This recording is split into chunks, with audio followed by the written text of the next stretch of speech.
हिंदू धर्म में, सनातन धर्म में डे टू डे लाइफ में जिन चीज़ों को सुनते हैं, यूज़ करते हैं, क्या वो सही है या गलत है? उपवास है कि जो भगवान के समीप ले जाए उसका नाम उपवास है। महाराज जी अगर ये पूछा जाए कि एकादशी का व्रत रखने की सही विधि क्या है? तो सबसे पहले उसका संकल्प बोलना चाहिए इस व्रत को लेकर, और व्रत वाले दिन मौन रहे, क्योंकि संसार है, बोलोगे तो कुछ ना कुछ मुंह से निकलना है। वैसी अग्नि है, अग्नि कहीं पवित्र नहीं होगी, केवल शमशान की जो अग्नि है वो दोबारा काम में नहीं आएगी। और ब्राह्मण ये कभी अपवित्र नहीं होता। महाराज जी जैसे गणेश जी हैं, कोई लक्ष्मी जी की पूजा करता है, इनके भी समय है क्या? हर देवी देवता के अलग अलग समय है। जैसे महामृत्युंजय का जप है तो प्रातः काल होना चाहिए, सायंकाल तक करो, किंतु वो हम रात्रि में करेंगे। मुकदमा का कोई है सब पीताम्बरा कर दो, किसी से थोड़ा बहुत लड़ाई झगड़ा हो गया कि पीताम्बरा इसको मतलब भाई भाई पे करा रहे हैं और मित्र मित्र पे कराने लगे। जहाँ संपत्तियों बंटवारा होता है थोड़ा, तो लोग तुरंत जो है पीताम्बरा वहाँ पहुँच जाते हैं। ठीक।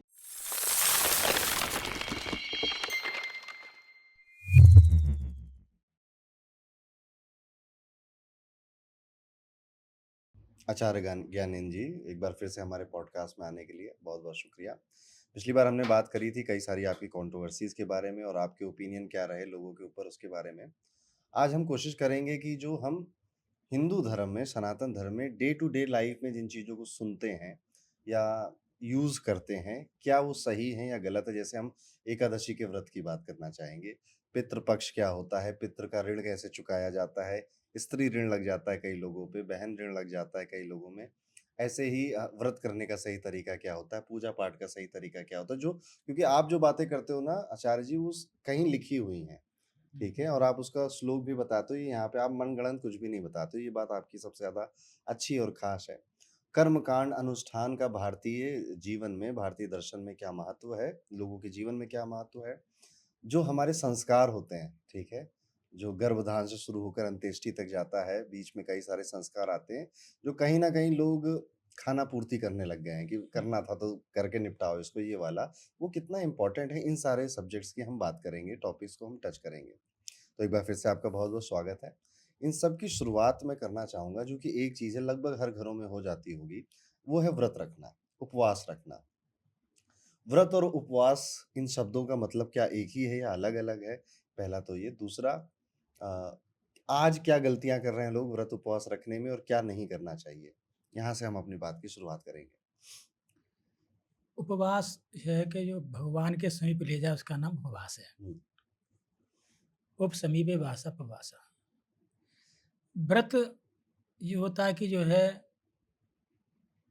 ब्रह्मचर्य का व्रत, जैसे गुरुकुल में हम 12 वर्ष तक हमारे लिए जो वेद अध्ययन करना है, तो हम उस व्रत करेंगे। 12 वर्ष तक हमें जो है संपूर्ण वेद शास्त्रों का अध्ययन करने के बाद ही घर जाना है।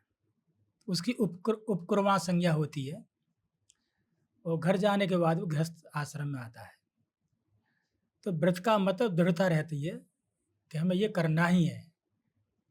जैसे प्रिय व्रत, भीष्म पितामह है, प्रिय व्रत, व्रत शब्द आते हैं। तो व्रत माने एक संकल्प है, जो ले लिया वो ले लिया।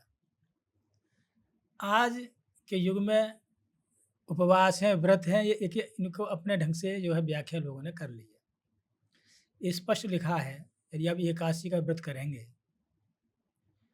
तो आपको जो है, यदि आपने जल ले लिया तो पुण्य कम हो जाएगा 10%, 20%। यदि दूध ले लिया आपने तो आधा बट गया आपका जो है।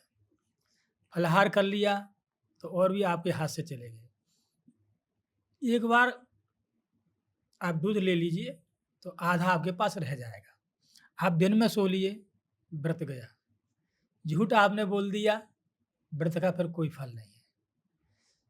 तो ये है कि व्रत भी लोग कर रहे हैं, कर्म कांड भी कर रहे हैं, पूजा पाठ भी कर रहे हैं, और वो कहते हैं कि हमको फल की प्राप्ति नहीं हो रही। तो वो क्यों नहीं हो रही है? वो केवल सही विधि, जहाँ शास्त्र में व्रत उपवास की बात लिखी है वहाँ विधि की भी लिखी है। तो व्रत उपवास वो तो लोग कर लेते हैं, किंतु जो विधि है उस पर ध्यान नहीं देते। महाराज जी अगर ये पूछा जाए कि एकादशी का व्रत रखने की सही विधि क्या है? हाँ, कोई व्रत होता है तो सबसे पहले उसका संकल्प बोलना चाहिए, हम इस व्रत को ले रहे हैं। और व्रत वाले दिन मौन रहे, क्योंकि संसार है, बोलोगे तो कुछ ना कुछ मुँह से निकलना ही है। और हमारी धर्म संघ की परंपरा में आपके विद्यार्थी भी जो है निर्जला व्रत रहते हैं। हमारे गुण प्रकाश जी, ब्रह्मानंद सरस्वती जी हो गए हैं, पूर्णानंद जी हैं, गोपेश्वर, बहुत से लोग ऐसे हैं मेरी परंपरा में, वो केवल जल भी नहीं लेते हैं, मौन रहेंगे और दूसरे दिन जल के द्वारा पारायण करेंगे। किंतु आजकल जो है वो शुगर वगैरह है, बहुत सी चीज़, ब्लड प्रेशर है, तो कुछ खाना आवश्यक है। तो कम से कम एक बार लो, ये नहीं है कि बस आज हमारा व्रत है तो पकौड़ी सिकवा ली, कि व्रत है तो खीर बनवा ली, व्रत है तो फल की चाट ले ली। वो जिस दिन मतलब व्यक्ति सामान्य ढंग से 2 बार भोजन करके छुट्टी कर लेता है, और जिस दिन व्रत होता है उस दिन तो पता ही नहीं लगता, सुबह से शाम तक जो है वो चलता ही रहता है। उससे फिर व्रत का कोई फ़ायदा नहीं है। तो अगर आप एकादशी का व्रत रख रहे हो तो आपको पानी नहीं पीना है, 20-30% आपके पुण्य वहीं खत्म हो जाएँगे। दूध अगर आपने पी लिया तो आधा फल ही मिलेगा, आधा फल आपको नहीं मिलेगा। जितना हो सके उतना मौन रहिए, किसी से ज़्यादा बातचीत नहीं करिए, क्योंकि हो सकता है कि किसी से अपशब्द निकल जाए, गुस्सा निकल जाए, हाँ, कुछ भी झूठ भी निकल बोल जाए। सकते हो। झूठ तो बिल्कुल मत बोलिए, उससे पूरे व्रत का फल ही खत्म हो जाएगा उस दिन का। ये कुछ चीज़ें हैं जो और कि आपको, सोना भी नहीं चाहिए, और दिन में भी नहीं सोना है। सोना चाहिए। जब तक व्रत आपका चल रहा है तो आप सो नहीं सकते। और हो सके रात्रि में जागरण करें, तो हुँ, उसका बहुत विशेष फल होता है। ओके। मैं एक जगह गया था तो एक प्रेत आत्मा थी, उसने सब कार्य कराए। आत्महत्या के द्वारा मरा हुआ व्यक्ति वो जो है, उसे किसी शांति नहीं मिली, और संयोग से हम हुआ। तो हम समझ गए कि शास्त्र विधि के द्वारा जो है ये, बोले क्या करें, कैसे करें? तो हमने कहा विधिवत आप एकादशी का व्रत करो। विधिवत एकादशी का व्रत करिए आप, और उस पुण्य को उस प्रेत आत्मा को दीजिए। हमने जैसे बताया था उन्होंने वैसा ही किया। उस पुण्य को जो प्रेत आत्मा को दिया, उसको बहुत शांति मिली, जबकि अन्य शास्त्रीय उपाय से शांति उसे नहीं मिली। इतना इसका विशेष फल है। किंतु तो विधि वो कहीं जगह से शांति करवाए थे, कहीं से कुछ कुछ भी काम नहीं नहीं हुआ, हुआ। सब लेकिन ये एकादशी का व्रत सही विधि से रखने से उनको अपनी और समस्या जो से उसका पुण्य हुआ, वो हुँ। पुण्य जो है उन्होंने उनके लिए दिया और उन्हें शांति मिली। ऐसे महाराज जी एक व्रत है प्रदोष व्रत, बहुत प्रसिद्ध हाँ, है महिलाओं प्रदोष के व्रत। बीच में। हुँ। उसकी भी कुछ नियम होते हैं, विधि हाँ, होती है? उसका नियम है कि प्रदोष व्रत में एक बार भोजन कर सकते हैं, वो प्रदोष काल में। तो प्रदोषम रजनीमुखम, हुँ, प्रदोष का मतलब रजनीमुख, मतलब जैसे चंद्रमा निकलना शुरू हो जाता है तो वो प्रदोष काल हो जाता है। अथवा प्रदोषः दोषा रात्रि, दोषा शब्द रात्रि का नाम है, कि मतलब रात्रि में जब भोजन हो, तो उसमें भगवान शंकर का व्रत है, दिन में कुछ नहीं लेना चाहिए, रात्रि में एक बार भोजन कर लो। उसमें ऐसा नहीं है कि फीका खाना है, कि नमक नहीं खाना, जो सामान्य भोजन है वो कर सकते हो आप जो है। और उस दिन यदि पार्थिव पूजन हो जाए भगवान शंकर का, तो कहना ही क्या है। आप ये समझिए कि हमारे गुरुजी कहते थे कि कलयुग में यदि अनेक विग्रह नर्मदेश्वर भी हैं, और आपके स्फटिक के भी हैं, पारद के भी रहते हैं, अलग-अलग फल हैं। किंतु मृत्तिका के मिट्टी से बनी हुई जो शिवलिंग होते हैं, उनका विशेष फल है। मृत्तिका, मृत्तिका माने मिट्टी। जैसे मिट कि कोई खत्म हो गया उसकी मिट्टी? ना, हाँ, जैसे जो खेत में जो मिट्टी होती अच्छा है। मैं डर गया हूँ क्योंकि हमारे उसको भी मिट्टी बोलते हैं। हाँ, उसकी मिट्टी ठीक, हो गया, उसका हाँ, नाम भी है। जो खेत में जो होती है ना, सामान्य जो मिट्टी होती है, उपजाऊ मिट्टी जो हाँ, होती है उपजाऊ मिट्टी उसका हो जाती शिवलिंग बनाइए, है। हाँ, ठीक है? उसकी उसकी जो है स्थापना, पूजन और हुँ, उसकी समाप्ति भी होती है। ये सब चीज़ें हमारे जो प्रदीप मिश्रा जी ने, बहुत गलत है। हम पे फ़ोन आते हैं पुजारी लोगों के, गुरुजी, पहले जो है दूध चढ़ाते थे, घी है, ये सब चीज़ चढ़ता था। अब आएँगे तो कोई जो है तेल से भर जाएँगे जलहरी को, कोई दाल से भर जाएँगे, कोई चावल से भर जाएँगे। ऐसी नई-नई चीज़ जो है वो सब स्त्रियाँ डाल जाती हैं। हम जो है भगवान शिवलिंग को जो है साफ करते-करते परेशान हैं।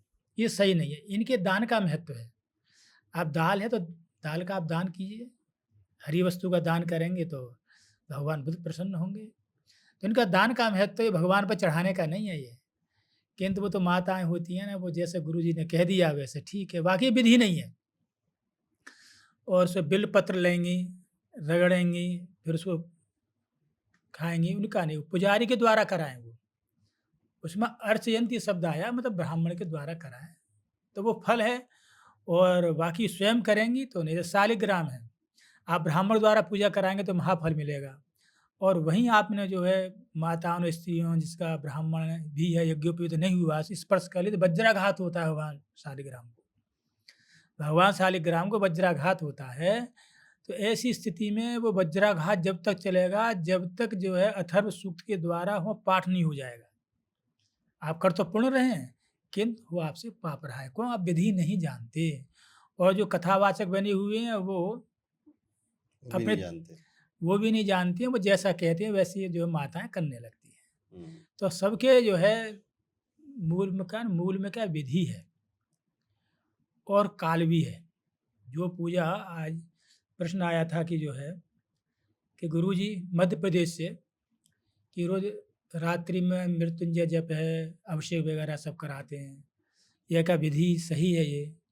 मैंने देखो जो है जैसे शिवरात्रि है वो अपवाद है। प्रदोष काल है, तो प्रदोष में आप जो है सायंकाल को भगवान का पूजन कर सकते हैं। किंतु जो सामान्य दिन है, स्पष्ट शास्त्र का निर्देश है पूर्वाह्नो देवानां, पूर्वाह्न में जो है मतलब मध्याह्न से पहले-पहले देवताओं की पूजा करें। मध्याह्न में जो है मनुष्यों की अतिथि वगैरह भोजन वगैरह कराएँ और अपराह्नो पितॄणां और 12 बजे के बाद मुझे पितरों की करें। यदि इस काल में जो है आपने इधर से उधर उलट-फेर कर दी, जो पितरों का समय है, उसमें आपने देवताओं की पूजा की, तो स्पष्ट लिखा है, हुँ। जैसे बंध्या स्त्री है, उसके कभी ये निश्चित हो गया कि पुत्र नहीं होना है, उससे पुरुष संयोग करेगा, फल नहीं होगा, उसका कोई होता है? तो वैसे ही लिखा है, जिस देवता की जिस काल में पूजा होनी है, उस देवता की उसी काल में पूजा करनी है। जिस काल में पूजा नहीं करी, तो बंध्या से उसकी उपमा दी गई है। और ये भी कहा जैसे घड़ा भरा हुआ है जल से, वो नीचे छिद्र हो जाए, जल नहीं रुकेगा। वैसे ही आप कितना ही भजन करिए और जो जिसका काल है, जो जिसका समय है, उसके अनुसार उसकी पूजा नहीं की, तो उसका कोई फल नहीं होगा। तो ये तो यही ये बात चल रही है। महाराज जी जैसे गणेश जी हैं, कोई लक्ष्मी जी की पूजा करता है, इनके भी समय हैं क्या? हर देवी-देवता के अलग-अलग समय हैं? नहीं, वो देवानाम शब्द है उसमें। सिर्फ़ हाँ, ओके, देवता लोग जो हैं। देवता लोग। तो इनकी पूजा आपको सुबह करनी चाहिए। हाँ, प्रातः प्रा पूर्वाह्न होगा मतलब पूर पूर्वाह्न 12 बजे से 12 बजे से पहले आपको इनकी पहले पूजा कर पहले लेनी हाँ। चाहिए। आमतौर पे ऐसे ही होता है घरों में सुबह पूजा कर लेते हैं लोग। नहीं, ऐसा होता हुँ, है कि आजकल जैसे उन्होंने प्रश्न किया, जैसे ब्राह्मण देवता समय नहीं है, सायंकाल को कर लेंगे। जैसे हुँ, महामृत्युंजय का जप है, हुँ। तो वो प्रातः काल होना चाहिए, सायंकाल तक करो, किंतु वो कहे हम रात्रि में करेंगे। अभिषेक हम रात्रि में करेंगे। जो विशेष तिथियाँ उनकी तो नहीं है, वो कर सकते हो, पर्व तिथियों में कर सकती हो। बाकी काल का ध्यान देना पड़ता है। काल लोपो न कर्तव्यः। यदि काल का लोप कर दिया तो वो महाकाल बन के आपको ही आपका ही लोप कर देगा फिर वो। मतलब वो जो पूजा जो आप अपने भले के लिए करवा रहे थे, वो हाँ, असल में आपको नुकसान भी दे सकती है। बिल्कुल देती ही हुँ, है। वो इसलिए विधि का ध्यान रखना है। इससे अच्छा ना करो आप। हाँ, हमें हुँ, ये लिखा हमें आप जो है विधि में ना करें बहुत अच्छा है, पाप न पुण्य भी नहीं मिलेगा। और निषेध का कभी जो है उल्लंघन ना करें। जैसे ये लोग जितने भी मठाधीश हैं, जो निषेध है अपनी विद्वत्ता के बल के उसके लिए हाँ, आप ऐसा करो ऐसे कह देती है ना, तो स्पष्ट लिखा है उसमें जो है, जो निषेध का विकल्प करता है ना, कि निषेध का भी कोई निषेध कर दे, तो मतलब विकल्प कर दे, तो विकल्प न रहा बानरा, वो बानर बनता है, फिर बंदर बनता है। तो बंदरों की संख्या जो बहुत बढ़ रही है आजकल। क्यों बन रही है? कि ये पढ़े-लिखे लोग जो है अपने स्वार्थ में आकर के जो चीज़ निषेध है ना, मनमाने व्याख्या करके जनता को बहका कर उसका जो है विधान कर देते हैं। हुँ। हाँ। हमारी बातचीत में 2 शब्द बहुत बार-बार आ रहे हैं। मैं चाहूँगा कि आप इसका बहुत विस्तार से मतलब समझा दें ताकि सबको समझ आए। एक यज्ञोपवीत, हुँ, उपनयन संस्कार या फिर जनेऊ हुँ। जिसे हम समझते हैं, ये कितना ज़रूरी है? शास्त्रों में इसके बारे में क्या लिखा है? इसको पहनने के बाद कौन से वचनों का पालन करना चाहिए? और अभी क्या गड़बड़ी चल रही है इसमें? सबसे प्रथम गर्भ तो ये सही समय से नहीं हो पा रहे। आप यदि 16 वर्ष तक यदि जो है ब्राह्मण का यज्ञोपवीत नहीं हुआ, तो उसको ब्रात्य नाम का दोष लगता है, वो किसी कर्म का अधिकारी नहीं है। कोई अनुष्ठान हो, जप हो, तप हो, उसमें शिखा और सूत्र 2 आवश्यक हैं। चोटी शिखा होगी और जो ये सूत्र आप सूत्र माने पहनते हैं। यज्ञोपवीत। हर एक जगह आगे, शिरस्ते लक्ष्मी च पत्न्या अहोरात्रे, श्री माने शिखा है वहाँ। तो उसमें लिखा शिखा छिन्दन्ति ये मोहात् और लोभात् द्वेषात् मतोपिवा। यदि आपने जो है लोभ से, मोह से या लोग हमारी हँसी मज़ाक करेंगे, आपने जो है शिखा कटवा दी। द्वेषात् अज्ञानतोऽपिवा, द्वेष से अथवा अज्ञान से पुनः संस्कार मनन्ति त्रयो वर्णः दुजातयः। उस व्यक्ति को पुनः योग्य भी संस्कार करना होगा, जब जा कर के जो है वो पात्रता बनेगी जप तप अनुष्ठान की। शिखा छिन्दन्ति यो मोहात्, मोह के कारण, शर्म के कारण, भय के कारण यदि आपने जो शिखा कटवा दी, तो आपको पुनः यज्ञ भी संस्कार करना पड़ेगा। त्रयो वर्णा भवन्ति ते, चाहे ब्राह्मण हो या क्षत्रिय वैश्य हो। ये आपका जो है शिखा का महत्व है। ऐसे सूत्र का भी है, क्योंकि जब सूत्र नहीं होगा, उसमें जो आप जो धागा है ना, वो अलग-अलग देवता हैं। जब कभी समय मिलेगा, तो यज्ञोपवीत का जब पूजन करते हैं, तो प्रत्येक ग्रंथि में देवताओं का आवाहन होता है। केवल दुकान से लाकर यज्ञोपवीत पहन लेंगे तो उसका कोई फल नहीं है। यज्ञोपवीत विधिवत बना बना होना चाहिए, उसे 96 चौके लगते हैं उसमें और ब्रह्म ग्रंथि लगती है। हमने बहुत जगह से यज्ञोपवीत मँगाते हैं, हमारे श्रावणी वर्ष में 1 बार होती है। तो अधिकांश यज्ञोपवीत जो है वह शुद्ध मिलते हैं। तो हमारे बिहार घाट है समीप में, वो परंपरा से बना रहे हैं यज्ञोपवीत। और कभी हुआ तो लाएँगे आप और आसन। और हमने अब की जो है सोमवती अमावस्या आई थी, कुशोत्पाटनी वाले दिन, जैसे भाद्रपद का महीना है, भाद्रपद की अमावस्या हो, उस दिन कुशाओं को हम उखाड़ के लाएँगे तो 1 वर्ष चलते हैं वो। उसका नाम है कुशोत्पाटनी, मतलब कुशाओं को उखाड़ना, वो 1 वर्ष चलेंगे। और इसी उस दिन ग्रहण अथवा जो सोमवती अमावस्या पड़ जाए तो 12 वर्ष। इससे इससे पहले सोमवती थी, तो उन्होंने जो है आसन जो बनाते हैं, मैंने भई हमसे जो चाहो सो ले लो। आप जो है 12 वर्ष ये कुशाएँ चलेंगी, ये हम किसी माँगे तो इन्हीं कुशाओं से बना के देना। तो दिन में ₹500 लेते हैं वो, हुँ। तो 12 वर्ष आसन चलेगा। और ये कुशा है वो जीवन है। कि जो देवासुर संग्राम में जो अमृत का आपस में छीना-झपटी हुई थी ना, तो कुशाओं पे अमृत गिरा था। तो संसार में 3 जो वस्तुओं कभी निर्माल्य नहीं होती हैं। एक तो ब्राह्मण, एक कुशा, एक अग्नि। कुशा है वो कभी हमेशा पवित्र रहेंगे, कहीं भी हों। हुँ। कहाँ दोबारा क्रियमाणः पुनः पुनः इनका बार-बार प्रयोग करना चाहिए कुशाओं का। ये कुशा वही बोल रहे हैं जिसके आसन बनते हैं, हाँ, चटाई बनती है। हाँ, दाब दाब होता हाँ, है, दाब। बिछाने के काम आता है ना, हाँ, वही हाँ, बोल रहे हैं ना? हाँ। कुशा का जो होता है ना, वो उसमें खोदा जाता है। कुशा कहीं दाब कहते हैं, कहीं काँस कह लेते हैं, कहीं दूब वो होता है। वो तो ये कभी अपवित्र नहीं होता है। हाँ, यदि जो है हमने श्राद्ध किया, वो पिंड पे वो कुशा रख दी, कुशाओं पे पिंड रख दिया, तो वो दोबारा प्रयोग नहीं होगा। बाकी हमेशा प्रयोग करते रहो। तर्पण के बाद में पुनः उसका प्रयोग नहीं होगा। क्रियमाणः पुनः-पुनः, वैसी अग्नि है, अग्नि कहीं पवित्र नहीं होगी। केवल श्मशान की जो अग्नि है, वो दोबारा काम में नहीं आएगी। और ब्राह्मण, ये कभी अपवित्र नहीं होता। उसका बार-बार प्रयोग कीजिए, वो कब अपवित्र होगा? जब सूतक पातक में भोजन कर लेगा। तो फिर किसी कर्म का अधिकार नहीं रहेगा। तो लोग 3 दिन में जो अरेस्टी करने लगे आजकल, 10 दिन से पहले सब काम करने लगे, इससे सनातन धर्म की बहुत हानि हुई है। इसी से मतलब जो है पितृदोष बहुत ज़्यादा। ये अधिकांश पितृदोष की तो बहुत बातें कुंडली में भी होती है हाँ, महाराज वो जी, इसीलिए आती हैं ठीक कि है। वो जो है समय से उन्होंने जो दोष। पर कई अलग-अलग शब्द आते हैं। पितृ ऋण आता है एक तो, जैसे हुँ, कि आपने अपने पूर्वजों से कोई ऋण ले हुँ, रखा है। फिर एक पितृदोष आता है जिसका ज़्यादातर मैंने देखा है कि कुंडली से देखकर बताते हैं हुँ, एस्ट्रोलॉजर की पितृदोष है और उसके इतने नियम हैं कि हर दूसरे आदमी को पितृदोष निकल आता है। तीसरा तर्पण और श्राद्ध भी देखा है, हुँ। ठीक है? तो इन सब के अलग-अलग अर्थ क्या हैं, मतलब क्या है? हाँ, देखो, जो श्राद्ध 3 प्रकार से होता है। एक तो आहुति के द्वारा होता है, हवन के द्वारा, उसकी विधि है। एक जल के द्वारा है, अलग हुआ। और तर्पण से ही ब्राह्मण भोजन से भी जो है श्राद्ध की पूर्ति हो जाती है। तो एक तो श्राद्ध का तात्पर्य ये है कि श्राद्ध की जो आजकल परंपरा चल रही है, अपनी सुविधा के अनुसार लोग करते हैं। कर कर सब लोग रहे हैं, किंतु काललोपो न कर्तव्या, जो काल है उसका ध्यान नहीं दे रहे। तो श्राद्धे 3 पवित्राणि दौहित्र कुतपस्थिलः। श्राद्ध में जो है ना 3 वस्तु बहुत पवित्र हैं। एक तो तिल का प्रयोग, और देवता कहीं हो जाए तो कहना ही क्या है, उसका भोजन कराओ, उसको दान दक्षिणा दो। और काल, कुतुब माने काल है। तो हमारा जो श्राद्ध का जो काल होता है वो जो है 12 बजे के बाद होता है।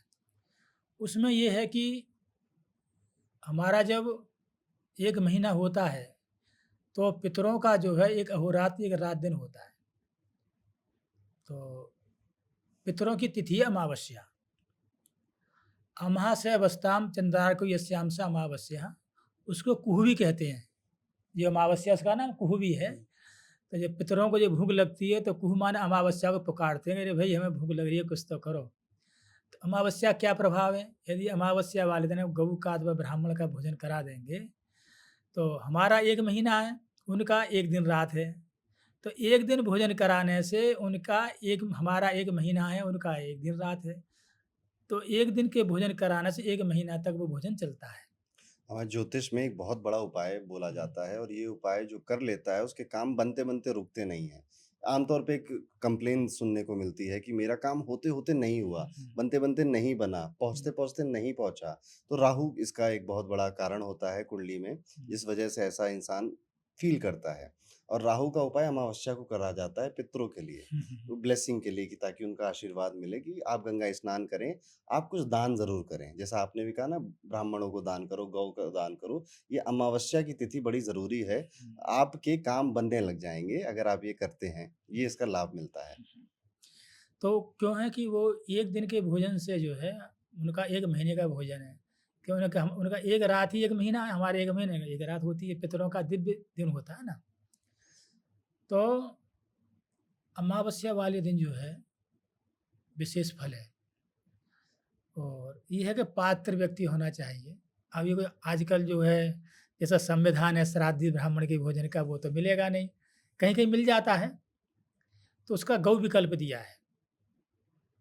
आप जो है यदि ब्राह्मण भोजन के लिए पात्र पात्र का ध्यान रखना है। यदि हमेशा पात्र, यदि आपने अच्छा खेत है, उसमें बीज डालोगे तो उपजेगा, और कल्हड़ में डाल दिया तो नहीं, उसका कोई लाभ नहीं है। ऊसर में डाल दिया कोई लाभ है? ऐसी अपात्र में जो है आप कोई वस्तु दो उससे कोई लाभ नहीं है। और पात्र में दी वस्तु मैंने उदाहरण दिया, जैसे जल से भरा हुआ ड्रम है, उसमें आप 10-20 ग्राम क्या तेल डाल दीजिए, वो सब में फैल जाएगा। उसी ढंग से जो पात्र में जो दान दिया जाता है, वो दान जो है बहुत प्रभावशाली होता है। अब नहीं मिले तो क्या किया जाए कलयुग में? तो बोले गवाम ब्राह्मणानां चैव कुलमेकं दुधाकृतं एकत्र मंत्रा तिष्ठन्ति हविरन्यत्र तिष्ठति। गऊ का और ब्राह्मणों का एक ही कुल है। दुधाकृतम, कुल एक है, अगर विवाह केवल 2 है, तो 2 भाई होते हैं ना, हुँ, हुँ। माता-पिता एक ही हैं लेकिन 2 भाई हैं। वैसे ही कह रहे हैं ब्राह्मणानाम गवाम चैव कुलमेकम, कुल एक है, दुधाकृतम 2 भागों में विभक्त है। एकत्र मंत्रा तिष्ठति, एक में मंत्र निवास करते हैं, दूसरे में पंचगव्य पंचामृत निवास करते हैं।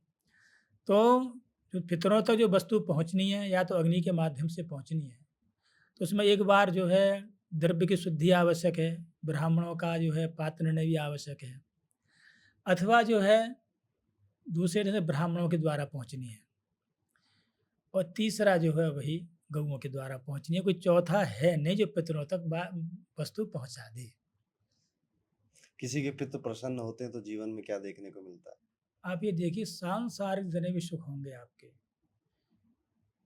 पितर कहते हैं हम जब अपना कहें अपना घर मजबूत होगा ना, तो किसी माई के लाल की हिम्मत नहीं है आपकी तरफ आँख उठा करके देख ले, नहीं देख सकता है। यदि हमारा घर मजबूत नहीं है, तो बाहर के लोग आक्रमण करते हैं। मैं एक दृष्टांत के द्वारा जो इस घटना है, प्रत्यक्ष घटना है। आगरा जिला में एक ब्राह्मण परिवार था और इतना संपन्न था, आपका जो ताजमहल है ना, उसके बगल में उसकी 100 बीघा ज़मीन थी। 100 बीघा, करोड़ों दसियों, कल्पना ही नहीं कितने की हो सकती है। किंतु उसके यहाँ जो है, जो मृतक संस्कार होते हैं वो सही नहीं हुए। तो अधिकांश जो है लोग प्रेत योनि में पहुँच गए। मृतक संस्कार सही नहीं होगा तो फिर मुक्ति नहीं होगी। वही जो है वही फिर लगता है कि जो है वो ये पितृदोष है, वो दोष रूप में दिखने लगता है। तो लोगों ने फिर उपाय बतलाने शुरू कर दिए, बतलाते ही हैं। और जब व्यक्ति पे धन होता है तो फिर वो कष्ट में हो तो किसी को मतलब दर्द, ये रोग-धोग बहुत आपत्ति में, और शरीर पे जो है सफ़ेद दाग पड़ने शुरू हो गए उसके। आप ये समझिए करते-करते उसकी संपूर्ण जो है ज़मीन बिक गई, उसे कोई भी लाभ नहीं हुआ। मरता क्या ना करता, जिसने जो कहा वो उसने किया। शरीर भी उसका वैसा ही हो गया सफ़ेद-सफ़ेद जैसा जो है। तो संयोग से जो है किसी ने कहा कि आप जो है त्रिपिंडी श्राद्ध कराओ। उसने अपने क्षेत्र में सब जानकारी की, तो किसी ने उसका नहीं किया। तो फिर वहाँ कुछ विद्यार्थी पढ़े उस क्षेत्र में हमारे, तो उस हमारा नाम बताया उन्होंने। वो हमारे पास आए, तो वो वर्तमान की स्थिति थी, जो स्कूल की जो बस होती है ना, उस पे 8,000 रुपए महीने पर ड्राइवर था। 2 प्लॉट बचे हुए थे, 2 कन्याएँ थी, 2 पुत्र थे। वो प्लॉट नहीं बिके, इसीलिए वो संपत्ति नहीं गई। ये स्थिति हो गई। त्रिपिंडी में जो है वो जो सोने की भगवान विष्णु प्रतिमा होती है, ब्रह्मा जी की होती है। तो जो प्रेत योनि जो पितर होते हैं, उनको पितृ पंक्ति में लाना है। उनको जल मिलने लगे, पिंड के द्वारा उन्हें भोजन मिलने लगे। और वो अधिकांश प्रेत योनि में थे वो सब। तो मैंने क्या, इसमें तो बहुत लगे खर्च। फिर हमने भाई देखो भाई, गरीब ब्राह्मण है, कष्ट करना चाहिए। मैं जितना आप में सामर्थ्य वो करो, बाकी हम करेंगे। भगवान को मान्य हो जाए अच्छा, बाकी इस कार्य में अपने स्वयं का ही धन लगना चाहिए। जब आप कभी कुछ हो तब आगे कर देना, उसका कार्य होता है। प्रत्यक्ष घटना है, आप परिवार का नाम मैं बताऊँगा, आप जाके उससे पूछ लेना। तो पूरा कार्य हुआ, और इसके बाद में वो जाते हैं, और जाने के बाद में उनके लड़का करता है बीटेक। उस पे उसके वो जो है पितर लोग पूर्वज जो प्रेत योनि में थे उस पे आ जाते हैं, और रोते-रोते कहते हैं कि आज हमें जो मतलब 25 वर्ष में जो है जल और भोजन मिला है। कि विधि का था कि ये सब विधि के द्वारा नहीं हुए, और अज्ञानी लोगों ने काम किया सब। तो बोले 25 वर्ष में जो है जल और भोजन मिला है। बोले मैंने तो इतना किया, मैंने श्राद्ध मैंने कराए, भागवत मैंने कराई, तर्पण मैंने किया, और सब कुछ मैंने किया, तुम्हें क्यों नहीं मिला? बोले विधि नहीं थी, आपके द्वारा जो भोजन हम तक पहुँचता था, वो कहें यहाँ तक पहुँचता था, और ये अन्य जो लोग थे, उसमें हाथ मार देते थे। हमें खाने नहीं देते थे, वो नीचे गिर जाता था। मेरा ब्राह्मण शरीर, हम नीचा का तो खा नहीं सकते, वो खाते थे। और खाने के बाद हमारी पिटाई करते थे। बोले जा अपने बेटे की हानि करके आ। तो जो कुछ भी हुआ है वो हमारे द्वारा हुआ है, किंतु हम पराधीन थे। अब हमें भोजन मिल गया, जल मिल गया, अब देखते हैं कौन माई का लाल आया तेरे सामने आ गए। वो तो तुझको भी रास्ते से हटाना चाहते थे, हुँ। पर हम कर्रा जी करके ये हमने तुझको। प्रेत बोल रहा है ये। हाँ, वो उनके मतलब पितामह जो भी थे, हुँ। संबंधी बोल रहे हैं कि किंतु हम जो पिटते रहे उनसे, हो सकता है भविष्य में इसके द्वारा हमारा कल्याण हो जाए, इसलिए हमने तुझको रास्ते से नहीं हटाया। और उन्होंने कहा देखो, कि जो गुरुजी ने ये रुचिर स्तोत्र है एक रुचिर नाम के हुए हैं, ऋषि हैं, उनकी कथा विस्तार से है उसमें। तो वो जो उन्होंने जो पाठ कराया, तो अंदर ही किया था, देवी घर नहीं है, गंगा किनारे, फिर हमने चलो भई बहुत सी चीज़ें घर में हैं तो पूरी हो जाएँगी। तो बोले हम घर के अंदर तो प्रवेश नहीं कर सकते उनके, वही कह रहे हैं, हम जंगलाओं के सहारे लग गए। वो जो हमारे शब्द कानों में आए, उनसे बहुत शांति मिली हमें। उन्होंने स्वयं बताया, ये बीटेक का वाला कह रहा है कि रुचिरकृत जो स्तोत्र है, उससे हमें बहुत शांति मिली, पितरों से संबंधित है वो। हम जब भोजन होता है ना श्राद्ध का, हम कराते हैं उसका पाठ। मतलब पुरुष सूक्त या रुद्र सूक्त वगैरह पाठ करके उसका अवश्य पाठ कराते हैं। तो उसने उसकी प्रामाणिकता कही। फिर बोले 3 दिन बाद तुम क्यों आए? वहीं ये इस बात को कहते हैं ना गुरुजी के सामने ही। बोले कि नहीं, इसके बाद में कुल देवी के दर्शन होते हैं। लल्ला तू कुल देवी के दर्शन करने नहीं गया, हमारी कुल देवी है कैला देवी, राजस्थान में कैला देवी हैं। तो ये चलो हम ही करे आते हैं, तो तुम नहीं गए तो हम जो है कैला देवी दर्शन करने के बाद लौटे, तुरंत जो हम आ गए हैं। अब तो चिंता मत कर। हुँ। 2 प्लॉट बिके, उससे कन्याओं की शादी हुई, दोनों की नौकरी लगी, और उनका जो चितकबरा बन गए थे ना दाग हो गए थे सब सफ़ेद, वो भी दूर हो गए। जिनको पितृदोष कुंडली में होता है, उनके काम बनते नहीं हैं। हुँ, रुक-रुक के बहुत बनते हैं काम, मतलब बन जाएँ तो बड़ी आपका सौभाग्य है। शादी नहीं होती, हो जाए तो चलती नहीं है, फिर संतान प्राप्ति में दिक्कत आती। मैंने इवन ये भी देखा है कि घर में पढ़े-लिखे और सब हर तरह से संतुष्ट लोग हैं, मतलब जो जाकर काम कर सकते हैं दुनिया में, पर काम नहीं मिलता, हुँ, जॉब नहीं मिलती। व्यापार में सारा दिमाग लगा लिया, पर कुछ हो नहीं रहा। तो ये पितृदोष के कुछ लक्षण मैंने ऑब्ज़र्व किए हैं। और इसका सबसे बड़ा उपाय ये होता है कि आप विधि पूर्वक पितृदोष की एक बार शांति पूजा ज़रूर कराएँ। बिल्कुल, बिल्कुल। ये एक तरह से पितृ आपकी सुरक्षा कवच हैं। हाँ, दुनिया के लोग आप पे नज़र लगाएँगे, कोई कुछ कहेगा, कुंडली में दुनिया भर की चीज़ें मिल जाएँगी, हुँ, बट आपके जो पितृ हैं, वो हुँ, सुरक्षा करते हैं। हुँ, और आप इसीलिए कई लोगों को देखोगे कि वो बिना ज़्यादा मेहनत करे भी सफल हो रहे हैं जीवन में, हुँ, उन्होंने अपने पितरों को खुश रखा है। ठीक है? हुँ, पितृ दोष ना आए, ना आप पे, ना आपके आने वाली जनरेशन में, इसके लिए आप जो अंत्येष्टि होती है अपने बड़े-बुजुर्गों की, उसको बहुत हुँ, विधि-पूर्वक विधिवत करिए। से। उसमें खाना-पूर्ति मत करिए, उसमें पैसे मत बचाइए, हाँ, ठीक है? उसमें आपको धन देना चाहिए। ये एक तरह से आपका कर्म है, जो कि करना ही था आपको। हुँ, सही बोला मैंने? हुँ, ठीक है। तो ये हमारा पितृदोष है और पितृदोष की बड़ी अच्छी कहानी भी सुनाई आपने, जो कि आपने अपनी आँखों से देखी है। बिल्कुल प्रत्यक्ष है वो। अ, तो पितृदोष निवारण पूजा एक तो ऐसी होती है, ठीक हुँ, है? और भी कोई चीज़ व्यक्ति को करनी चाहिए हाँ, अब ये पितृदोष है से? कि जिनको लग चुका है, हुँ, उन्होंने सभी उपाय किए हैं हुँ, और अभी तक उन्हें राहत नहीं मिली। इस विषय में बहुत फ़ोन आते हैं हम पे जो है। तो हमने जो अनुभव किया, एक हमारे श्याम सुंदर जी हैं, नरवर के पढ़े हुए हैं, उनको राम राम जी कहते हैं। भगवान के भक्त हैं वो और ऐसे साधक हैं, वो कहते हैं कि जो है मुझे ज़्यादा प्रकाश में मत लाओ, मेरे भजन पूजा में बाधा पड़ती है। कि जो बहुत सनातन धर्मी हैं, आस्तिक हैं, जो अपने कष्ट को कहते हैं हम पे रुका नहीं जाता, तो हमारा ये रहता है इनका दूर होना ही चाहिए। हम उनसे वार्ता करते हैं, उन्हें तीनों कालों का अनुभव है।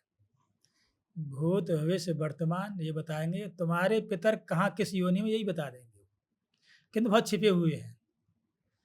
तो मुझे लगता है कि जैसे हमारे एक महात्मा थे, उनके साथ उन्होंने बद्रीनाथ की यात्रा की, उन्हें भी सब ज्ञान था। तो मैंने आपसे ना क्यों छिपे हुए हैं? और उस यात्रा के उन्होंने हमारा ही चयन किया, जबकि एक आपका बड़ौत के पास में सउगा गाँव है। तो 20 वर्ष रहे गुफ़ा के अंदर रह कर के उन्होंने 20 वर्ष पर्यंत जो है 4 महावाक्यों का पुरस्चरण किया और खेत के अंदर रहे, वर्षों गोमूत्र से रहे। एक व्यक्ति सेवा में रहता तो उससे बाहर निकले ही नहीं। स्त्रियाँ तो मतलब 2-4 खेत छोड़ के चलती थी। जब उन्होंने सोचा कि बहुत भजन हो गया, अब जो है उत्तराखंड में बद्रीनाथ कहीं जाकर अपना शरीर छोड़ेंगे। तो हमारा सब जगह भगवान की कृपा से रहा ये, तो उन्होंने हमको ही याद किया था।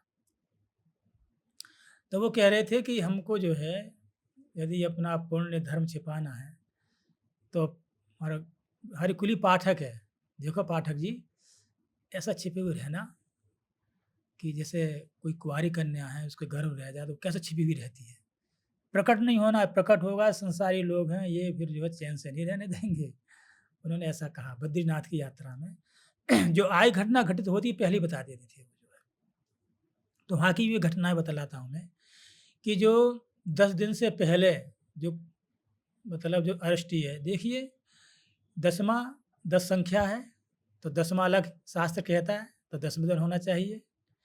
एकादशा माने 11, 11वें दिन होना चाहिए। द्वादशा 12 संख्या तो 12वें दिन होना चाहिए। त्रयोदशा 13वीं तो 13वें दिन ही होनी चाहिए।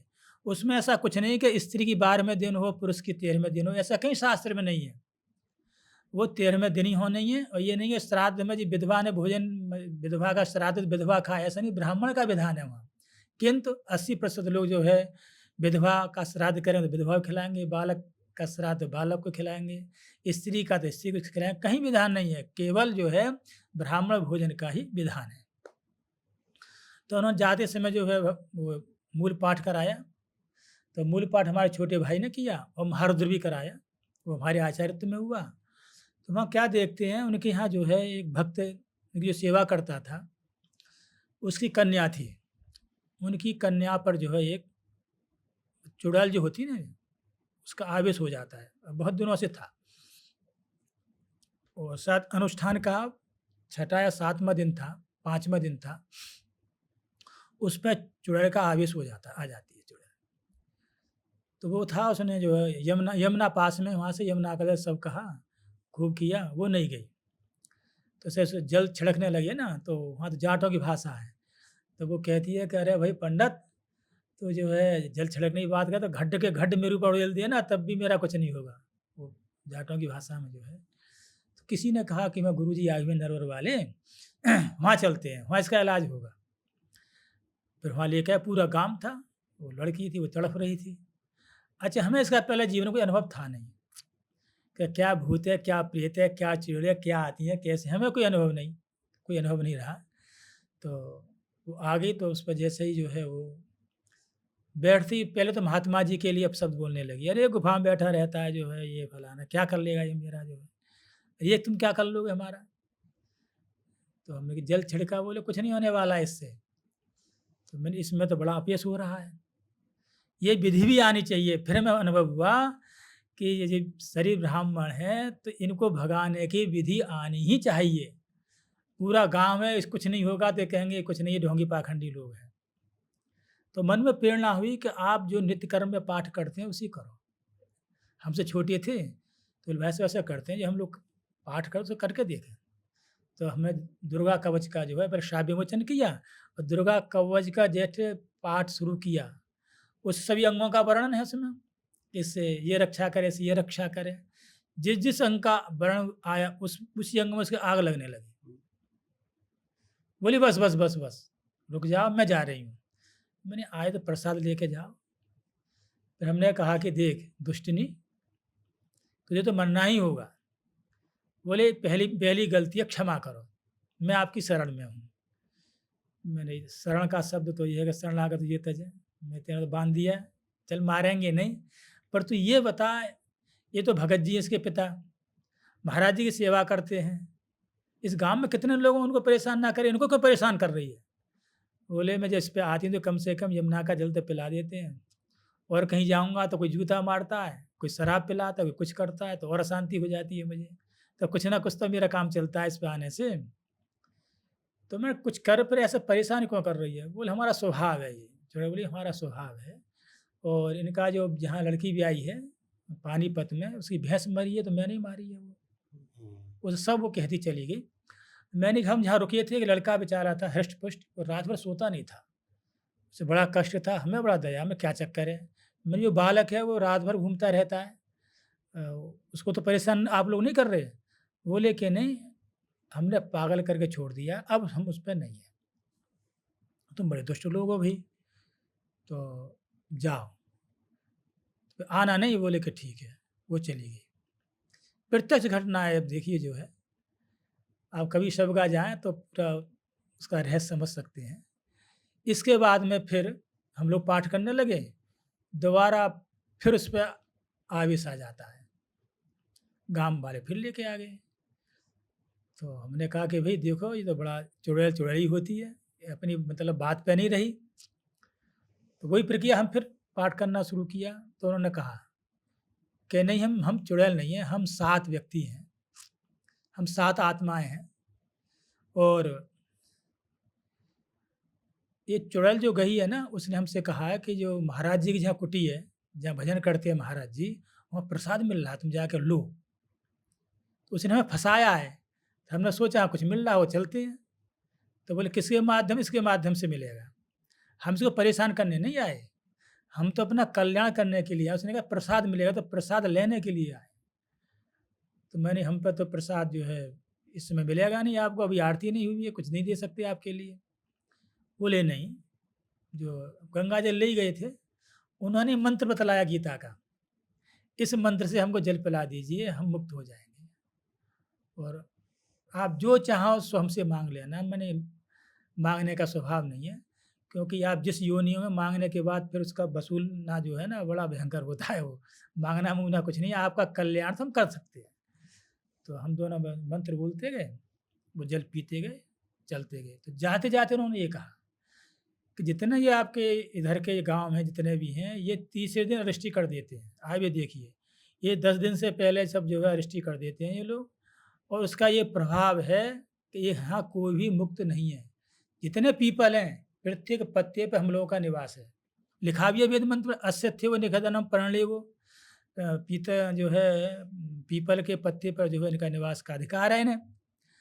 तो बोले कि गुरुजी यदि आप हमारे चक्कर में फँसे तो भजन नहीं कर पाओगे। इसलिए बस मेरे हमारी तो अंतिम यात्रा समझो इसे, इसके आगे आना भी नहीं, प्रचार बहुत हो गया हमारा, इससे आगे आना ही नहीं है। हम झाड़ने फूँकने वाले पंडित जी घोषित हो जाएँगे। हुँ।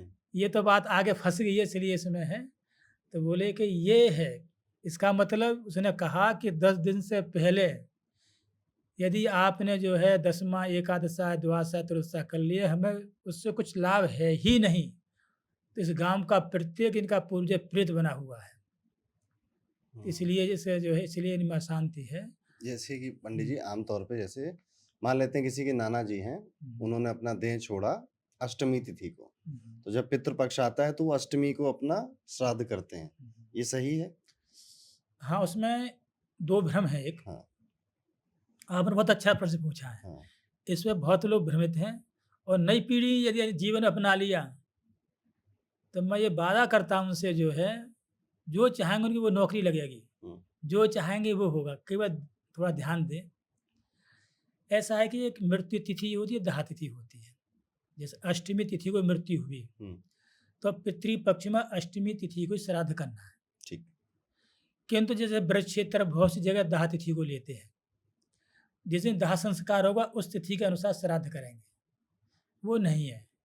हाँ, एक पहले अग्निहोत्री होते थे, वो सब वेद पाठी होते थे, जब विवाह होता था तो कन्या के यहाँ से अग्नि आती थी, जीवन भर तीनों समय जो हवन करते थे वो, उसकी जो विधि होती है उसके अनुसार पालन करते थे। उनका जब शरीर होगा, तो अग्निहोत्री का जब शरीर होगा, तो वो तिथि गृहीत होगी दाह संस्कार की। अग्निहोत्री कोई आजकल है नहीं आजकल, तो वो मृत्यु तिथि ही लेनी है। इस पे ही हमारे जो है अयोध्याचार्य जी ने जो है बोला कि हमेशा श्राद्ध में जो है दाह तिथि के द्वारा करना चाहिए, मृत्यु तिथि के द्वारा नहीं करना चाहिए। यदि हमसे बोलना नहीं चाह रहे थे कि तो मैंने कहा ये तो बहुत बड़ा अनर्थ हो जाएगा, जबकि दाह तिथि शास्त्र में गृहीत है नहीं, और जितने भी उनके करोड़ों समर्थक हैं और दाह तिथि के द्वारा श्राद्ध करने लगे तो कहीं पितरों पूर्वजों को पहुँचना ही नहीं है। हुँ, हुँ। कितनी बड़ी सनातन धर्म की हानि होगी। तो हमने वीडियो डाला, वो जो है लाखों लोगों ने देखा और ये भी कहा कि यदि आप अपने वक्तव्य में संशोधन करके कहना चाहें तो बहुत अच्छी बात है। तो मतलब कहा भी होगा किंतु मौन हुए, कहीं मतलब उन्होंने खंडन नहीं किया। मतलब ये इस पे ध्यान देना है। अधिकांश लोग हम जब कहते हैं हमने जो है त्रिपिंडी भी कराया है, पारवण, एकोदश सब कराए हैं और हमें लाभ नहीं मिला, तो हम इसकी गहराई में जाते हैं, तो हम उससे आके उनका मृत्यु कब हुई है, तो कोई कहता है कि नवमी को हुई है कि अष्टमी को हुई है, तो हम पंचांग निकालते हैं, उस समय पूछते हैं। तो जैसे कभी प्रातः काल में अष्टमी तो लोग और मध्याह्न में नहीं रही वो, तो लोग अष्टमी ही लोग समझते रहते हैं, नवमी नहीं समझते हैं। तो श्राद्ध अष्टमी का करेंगे, नवमी का हाँ, करेंगे नहीं। तो क्योंकि वो 90 सूर्यास्त के बाद बदल जाती है तिथि। हाँ, हुँ, तिथि बदलती है और कभी-कभी ऐसा होता है कि 9 बजे तक कोई तिथि है, 12 9 बजे दूसरी लग जाती है। जैसे 6 अभी तिथि भी हो जाती है। हाँ, जैसे अभी जो है आपकी शरद पूर्णिमा जो है रात्रि भर रही और सुबह 9 बजे समाप्त हो गई। और नाम तो पूर्णिमा है और किसी का 10 बजे शरीर समाप्त हो जाता है। तो मृत्यु तिथि को जो है पूर्णिमा मानेगा वो, हुँ। प्रतिपदा नहीं मानेगा। तो इतना तो है नहीं कौन सी तिथि कौन सी नहीं है। अब प्रतिपदा को श्राद्ध करने लगा तो उससे कुछ नहीं मिलने वाला है। तो आप ये कह रहे हैं कि तिथि ज़रूर होती है क्योंकि तिथियाँ दिन के बीच में भी बदल जाती हाँ, हैं तो कई देखना बार। चाहिए। तो पंचांग के अनुसार तिथि उस तिथि को ही आपको श्राद्ध करना है, हुँ, हर साल जब पितृपक्ष आएगा, आएगा, ठीक है? दाह तिथि को नहीं लेना है, नहीं ये है। शास्त्रों में ऐसा हुँ, लिखा हुँ, हुआ है। हुँ। चलिए ये बात समझ में आ गई। अच्छा। कुछ लोग ऐसे हैं जिनको पता ही नहीं है कि किस तिथि को उनके पूर्वज गए, हाँ, हाँ, तो ठीक है? मम्मी-पापा करते नहीं थे, हुँ, दादा-दादी चले गए, अब बच्चों को ये सब वीडियो देख के थोड़ा ज्ञान आ रहा है, हुँ, तो बताने वाला कोई है नहीं। हुँ। ऐसे लोगों को किस तिथि पे श्राद्ध करना हाँ, चाहिए? अज्ञात है तो अमावस्या को करना चाहिए। अच्छा। उसमें भी संशोधन है, जैसे किसी को पूर्णिमा का शरीर हुआ, पूर्णिमा को शरीर हुआ था होता है। और वैसा तो श्राद्ध करे, पारवन श्राद्ध करना है तो अमावस्या को करना है। जिसके पिताजी हैं और पत्नी का जो है पति के रहते पत्नी का शरीर हो गया, किसी भी तिथि को हो गया है, तो उसको पितृपक्ष में नौमी को श्राद्ध करना है। उसमें ऐसा नहीं कि तिथि ली जाए। जैसे सुहागिन स्त्री हैं, जब वो उनका शरीर हो जाए, तो मातृ नवमी उनके लिए आरक्षित है। तो मातृनवमी के लिए श्राद्ध करें, जब पिताजी का सही ना रहे तो पिताजी की तिथि में फिर माता का श्राद्ध कर लें, हुँ, तो कोई हानि नहीं है। ठीक है। तो अच्छा, दूसरा और भी है, जैसे जिनकी चतुर्दशी को मृत्यु हुई है, तो उनका जो श्राद्ध होगा वो चतुर्दशी में ना होकर के द्वादशी अथवा अमावस्या में होना है। ये चीज़ ऐसी छोटी-छोटी है ना, लोग मैं देखता हूँ कि जिसका चतुर्दशी को हुआ उसी में करते हैं श्राद्ध। जो चतुर्दशी है पितृपक्ष की, वो अकाल मृत्यु वालों की है, हुँ, जिनकी स्वाभाविक मृत्यु नहीं हुई है, अस्पताल में हो गई है, एक्सीडेंट में हो गई, जल में डूबने से, जलने से। आत्महत्या की बात नहीं कर रहा, आत्महत्या का तो है ही नहीं कुछ, उसका तो कोई श्राद्ध करने का विधान ही नहीं है। अच्छा। आत्महत्या जिसकी हो गई है, आत्महत्या को क्योंकि पाप माना जाता है कि बहुत बड़ा आपने पाप है वो। भगवान का दिया गया शरीर आपने ऐसे नष्ट कर दिया, हाँ, तो आपके श्राद्ध की कोई विधि ही नहीं लिखी हुई नहीं, है। उसमें सूतक पातक भी नहीं लगते हैं, उसका कोई कर्मकांड भी नहीं है। और ये लिखा है कि जिसने कर्मकांड किया है उसको भी नरक होगा यदि चांदाना व्रत नहीं करेगा तो। दाह संस्कारों में सम्मिलित होने वालों को चांदाना व्रत लिखा हुआ है। हुँ, और चांदाना व्रत का आप समझते ही हैं, जैसे जो है पहले दिन जो है 1 छटाक, 2 छटाक, 3 छटाक, 15 छटाक, फिर घटाते हुए चले आओ। तो महीने भर ऐसा व्रत रखना पड़ता है, तो हुँ, कोई रखेगा? नहीं, व्रत करेगा तो वो होना ही है, तो इसलिए बचना चाहिए। ब्राह्मणों के इस विषय में त्याग करना चाहिए, प्रभाव में नहीं आना चाहिए। उनके लिए आरक्षित है ये। उनकी और किस जिनका अकाल मृत्यु हुई है, जैसे किसी एक्सीडेंट में चला गया, हुँ, कोई बिन उम्र से पहले ही निकल गया, किसी आजकल 40-45 में हार्ट अटैक आ जाते हैं, उसे भी अकाल मृत्यु ही मानेंगे, हुँ, ठीक है? जल में डूबने से हो गया। इनके लिए चतुर्दशी तिथि पितृपक्ष की आरक्षित आरक्षित की है। गई है हाँ, कि भले ही अष्टमी को इनका स्वर्गवास हुआ हो, हुँ, पर आप इनका श्राद्ध चतुर्दशी को ही करेंगे जिनकी अकाल मृत्यु हुई है। बिल्कुल, सही? हाँ। ओके। अच्छा, दूसरी बात इसमें एक ध्यान देने योग्य और बात है, हुँ, जैसे पार्वण श्राद्ध होता है, उसमें जो है 3 पीढ़ियों का एक साथ हो जाता है। हुँ, मातृ, पितृ पक्ष सब जो है, 6 पिंड लगते हैं, साथ में अज्ञात लोगों का भी लग जाता है। किंतु जिनकी अकाल मृत्यु हुई है, उनका जो है चतुर्दशी में केवल एकोदष्टि श्राद्ध होता है, पार्वण नहीं होता है। लोग भ्रम बस जो है, पार्वण से उन्हें लाभ नहीं मिलेगा। एकोद्दिष्ट का मतलब एक व्यक्ति के उद्देश्य से किया जाने वाला श्राद्ध एकोद्दिष्ट श्राद्ध कहलाता है। एक व्यक्ति के द्वारा, तो उनका इसी में कल्याण होगा। और उन्हें पार्वण अन्य कोई विधि अपनाई तो कल्याण नहीं होगा। तो चतुर्दशी को एकोद्दिष्ट श्राद्ध करना है, ये है। और बाकी कोई चीज़ विशेष होती है तो फिर लोग पूछ ही लेते हैं फ़ोन हुँ, से। अब प्रश्न ये रहा कि जिन्होंने जो है 10 दिन से पहले ये सब कार्य करा लिए हैं, तो उनको जो है पुनः ये जो आप 10 दिन कह रहे हो, जब व्यक्ति का दाह संस्कार हो गया, उसके बाद के 10 दिन कह रहे हो? मृत्यु तिथि के बाद के। मृत्यु तिथि के बाद के 10 दिन तक आपको कुछ नहीं करना है। ना एक-एक पिंड लगता है, जो हुँ, विधि है। वो एक पीपल के पेड़ में कहीं किनारे हाँ, जाके जो 1, 2, लगता है 3 वही ना हो तो 10वें दिन 10 पिंड का दान हो जाता है। 10 पिंड का दान होता 11 दिन में जो नारायण बलि होती है, जैसे अस्पताल में मृत्यु हो गई, अथवा गोत्र से भिन्न ने किसी का स्पर्श कर लिया, जैसे हमारे माता-पिता का शरीर हुआ। हमारे पिताजी थे, उनका तो बहुत परिचय था, तो हर एक हाथ लगाना चाहता है। हाथ लगा देंगे, तर जाएँगे। पर ये नहीं, विधि नहीं है। केवल गोत्र वाले ही स्पर्श करना चाहिए, किंतु आजकल कोई मानता नहीं है। नेपाल में तो है ये। है। हुँ, वहाँ कट्टरतापूर्वक कोई गोत्र के अलावा कोई प्रवेश भी नहीं कर सकता, घेरा बना लेते हैं वो लोग। किंतु हमारे यहाँ नहीं है, तो उसको भी नारायण बलि लिखी हुई है। और कहीं विधि में कुछ कमी हो ही जाती है, तो वो 11वें दिन होती है। ठीक, 12वें दिन सपिंडीकरण होता है, ठीक। क्योंकि जो है हमारे जो माता-पिता हैं या बाबा हैं, उनको अपने पिंड में जाकर सम्मिलित करना है। 13वें दिन फिर उनका त्रियोदश संस्कार होता है। तो देखिए, 10वाँ 10 संख्या कभी 9 नहीं हो सकती, ना 11 हो सकती है। तो 10वाँ 10वें दिन ही होना चाहिए। तिथि के अनुसार होना चाहिए। हाँ, 10वाँ है तो 10वें दिन, 11वाँ 11वाँ, 12वाँ 12वाँ, 13वाँ 13वाँ दिन। यदि इसमें बदल दिया आपने, ये भी आप सत्य घटना सुना, परिवार की ही है। हो सकता है कि जो है जीवन क्षणभंगुर है, ये लगता है ना आगे कर लेंगे। हम ये कहते हैं कि जो है, जैसे मृत्यु, जब कोई धार्मिक कार्य करना है या कोई धर्म चर्चा करनी है, तो ऐसा करना चाहिए कि अगले क्षण में है ही नहीं। अधिक से अधिक जितना उपयुक्त समय हो सके। हमारे चाचा जी थे, वो हंसराज कॉलेज में प्रोफेसर रहे, दिल्ली में। हमारे जब बाबा का शरीर हुआ, तो हमारे चाचा जी की जो चंद्रहंस पाठक जी हैं, उनकी 3 वर्ष की अवस्था थी, हमारे पिताजी की 6 वर्ष की अवस्था थी, और हमारे ताऊ जी उनकी 16 वर्ष की अवस्था थी। सरस्वती कृपा रही, सब विद्वान होते चले गए विषम परिस्थितियों में भी। जबकि हमारा तहसील सबसे पिछड़ी हुई तहसील थी गुन्नौर। चंदूनगरा हमारा गाँव है और जब कभी उसमें आता था प्रश्न कि यूपी में सबसे पिछड़ी हुई तहसील कौन-सी, तो गुन्नौर का नाम आता था। और मुरादाबाद से पहले कोई कॉलेज भी नहीं था। हमसे पहली जो परंपरा थी, जो हमारे बाबा परबाबा जो भी रहे हैं, 4 परबाबा थे हमारे, तो 10-11 वर्ष होते सब काशी छोड़कर चले आते थे। कोई मतलब नहीं किसी से। जो पैदा हुआ 11 वर्ष हो काशी, तो इसलिए वो परंपरा चली। जब इसके बाद में कुछ जो है, जब हमारे बाबा का आकस्मिक निधन हुआ 50 वर्ष की अवस्था में, तो फिर नरवर में फिर अध्ययन अध्यापन हुआ।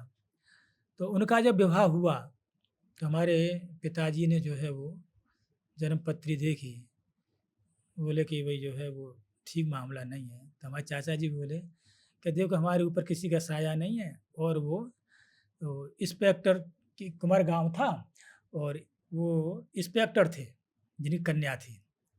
हुआ क्या कि वो संस्कृत विद्यालय का निरीक्षण करने आए, तो हमारे पिताजी, हमारे चाचा जी थे वहाँ। तो हमारे गाँव के समीप पहले गाँव-गाँव में विद्यालय थे अधिकांश, संस्कृत विद्यालय। जब कोई सुविधा नहीं थी, जब संस्कृत विद्यालय गाँव-गाँव में लोग चलाते थे। तो हमारे गाँव के समीप मलिकपुर गाँव था। तो वहाँ आए, तो वहाँ के जो गुरुजी थे, और इधर ये भी आ गए थे, इंस्पेक्टर साहब भी आ गए थे। तो कहीं विवाह पढ़ना था, और वो विद्यालय के बहुत संबंधी थे। कोई ना कोई भेजना था। वो समय क्या दीपावली के और पास का था, तो विद्यार्थी भी रहे नहीं। तो हमारे चाचा जी थे, वो प्रवेश का में मतलब 6-7 की कक्षा में पढ़ते थे। तो बोले, "गुरुजी क्यों चिंतित हो आप?" बोले, "भई हमें विवाह पढ़ने भेजना है, और जो है कोई है नहीं, क्या करा जाए?" बोले, "मैं पढ़ के आऊँगा।" बोले, "तू कैसे पढ़ लेगा?" बोले कि, "नहीं, मेरी ज़िम्मेदारी सौंप दो।" तो बोले कि, "अच्छा केवल विधि लिख दो कि इसके बाद ये करना है, इसके बाद ये करना है।" तो उन्होंने विधि लिखी, विवाह पढ़ के आए। जब विवाह पढ़ने की विधि उन्होंने बताई, तो वहाँ इंस्पेक्टर साहब भी बैठे थे, बड़े हँसे, बोले, "क्या प्रतिभा संपन्न बालक है।"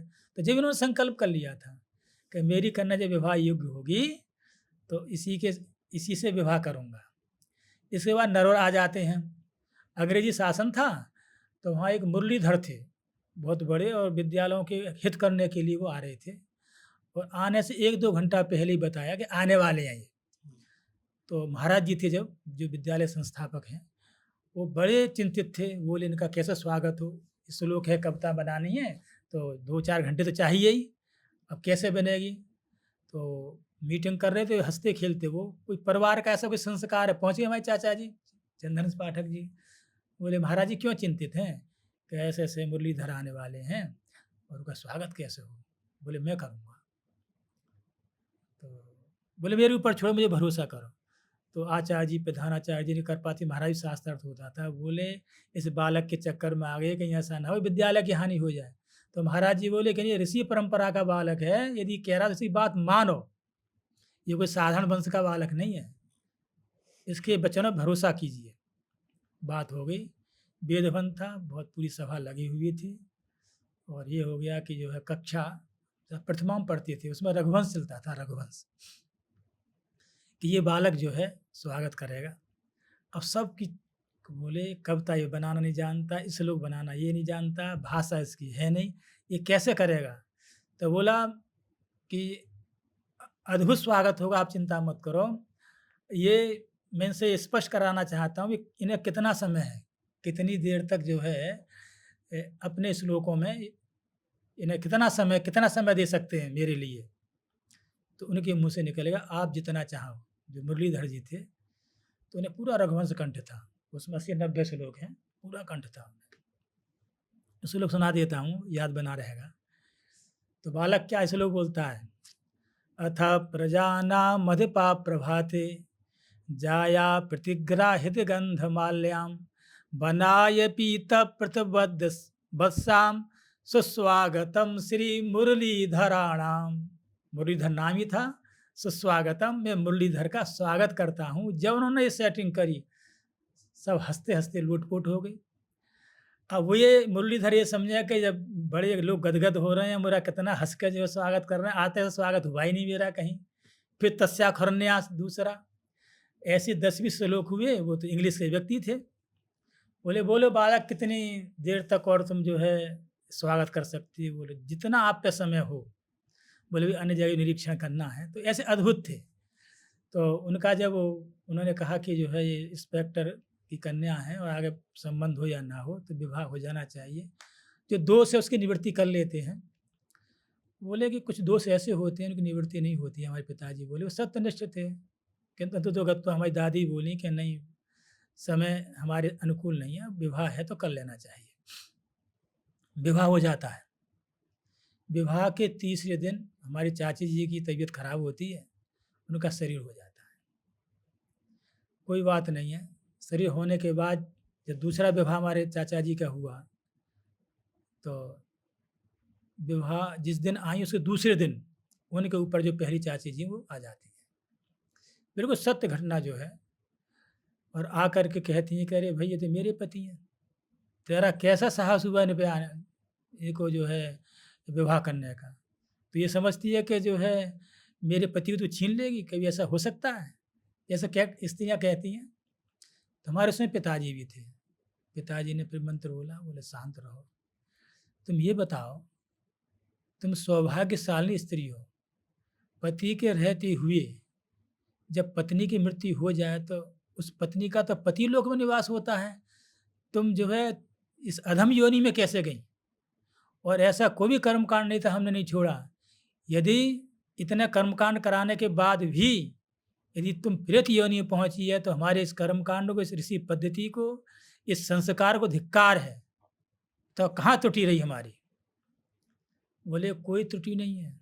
मैं चाची जी बोली हमारे पिताजी से कि कोई भी त्रुटि नहीं है। तो बोले आप जो है इस योनि में फिर क्यों गई? बोले त्रुटि केवल एक रही, आपने वो जो है जवान मौत हुई थी, तो घबराहट में आपने जो मेरे 10वाँ जो है 9वाँ दिन कर दिया। हुँ। जो 10वाँ था 9वाँ दिन कर दिया। कोई वस्तु मुझे अभी प्राप्त नहीं है और अभी आकाश में सुरक्षित है, नष्ट नहीं हुई है।